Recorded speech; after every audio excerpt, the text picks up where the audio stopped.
Bendiciones de lo alto para cada uno de ustedes. Gracias por escuchar y compartir estos audios. Las noticias que me llegan son maravillosas. Gracias por creerle a Dios y por tomar tan buena decisión en la obediencia a su evangelio. Continuamos en Europa. El evangelio se seguía propagando. Nos ubicamos en la ciudad de Filipos, donde ya una familia se ha convertido al Señor, pero este sigue teniendo planes para con esta ciudad. Para que el evangelio de Cristo llegue hasta una persona y en consecuencia a una familia, Dios mueve cielo y tierra. Ya lo estudiamos en el caso de Cornelio, en el caso de Lidia, y ahora lo estudiaremos en el caso de un hombre en la ciudad de Filipos, hombre que por su trabajo pasaría desapercibido en la sociedad de aquel entonces, pero que para Dios era un alma, cuyo valor había sido la preciosa sangre de su Hijo. La conversión de este hombre la estudiaremos en 2 audios, pues quiero aprovechar todo lo que nos va a enseñar. Pablo y Silas estaban hospedados en casa de Lidia, en la ciudad de Filipos. Lucas, el médico amado, escribe: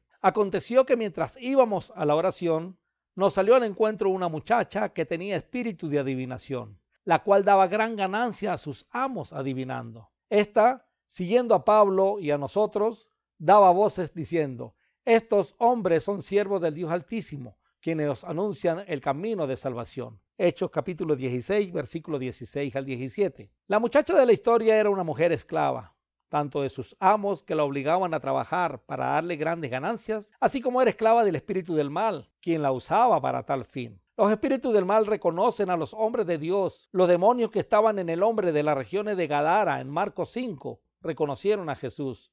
Ahora este espíritu de adivinación reconoce a estos hombres de Dios. Y aunque la publicidad que les hacía era excelente, diciendo: estos hombres son siervos del Dios Altísimo, quienes os anuncian el camino de salvación, esta provenía de un agente del mal, de un adivino. Y ni Dios ni su palabra tiene comunión con este tipo de ente proveniente del mundo de las tinieblas. Y esto lo hacía por muchos días, mas desagradando a Pablo, este se volvió y dijo al espíritu: te mando en el nombre de Jesucristo que salga de ella, y salió en aquella misma hora. Hechos 16, 18. Este actuar de Pablo trajo sus consecuencias. Pero viendo sus amos que había salido la esperanza de su ganancia, prendieron a Pablo y a Silas y lo trajeron al foro ante las autoridades. Y presentándolos a los magistrados, dijeron: estos hombres, siendo judíos, alborotan nuestra ciudad y enseñan costumbres que no nos es lícito recibir ni hacer, pues somos romanos.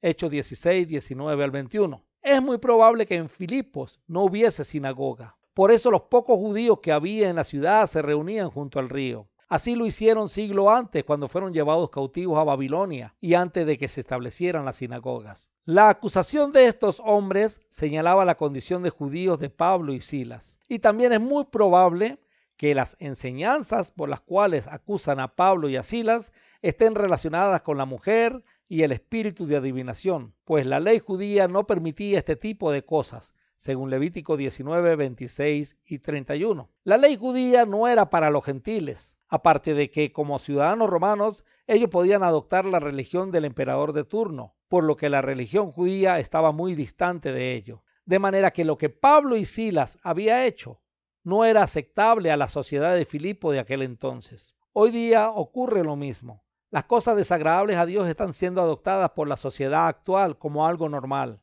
Y todos aquellos que prediquemos acerca de eso, seremos vistos de la manera como lo fueron Pablo y Silas. Pero todo tenía un propósito divino. Y se agolpó el pueblo contra ellos, y los magistrados, rasgándoles las ropas, ordenaron azotarles con varas. Después de haberles azotado mucho, los echaron en la cárcel, mandando al carcelero que los guardase con seguridad, el cual, recibido este mandato, los metió en el calabozo de más adentro y les aseguró los pies en el cepo.